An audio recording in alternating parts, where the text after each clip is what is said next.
जय शिवराय. नमस्कार शेतकरी बांधवांनो, आपण पाहणार आहोत कृषी उत्पन्न बाजार समिती नगर नेप्ती मार्केटचे कांदा बाजारभाव 16 डिसेंबर 2024 रोजीचे. आज नगरमध्ये तब्बल 1,56,876 पिशवी कांदा आवक आली होती.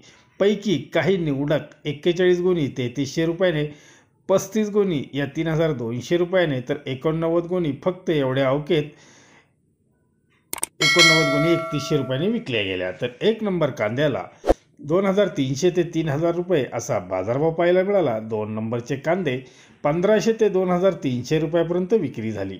3 नंबर कांदे 900 ते 1,500 रुपये असा बाजारभाव होता. तर 4 नंबर कांदे 300 ते 900 रुपयापर्यंत विकले गेले. एकंदरीतच कमीत कमी दर हा 300 रुपये, मध्यम प्रतीचा म्हणजे सरासरी दर हा 1,950 रुपये, तर जास्तीत जास्त दर हा 3,000 रुपये प्रति क्विंटल पाहायला मिळाले. 784 ट्रक एकूण आवक 200 गोणीप्रमाणे नगर निफ्टी मार्केटमध्ये आज तब्बल झालेली व बाजारभाव घसरलेले पाहायला मिळाले. धन्यवाद. व्हिडिओ शेअर लाईक नक्की करा.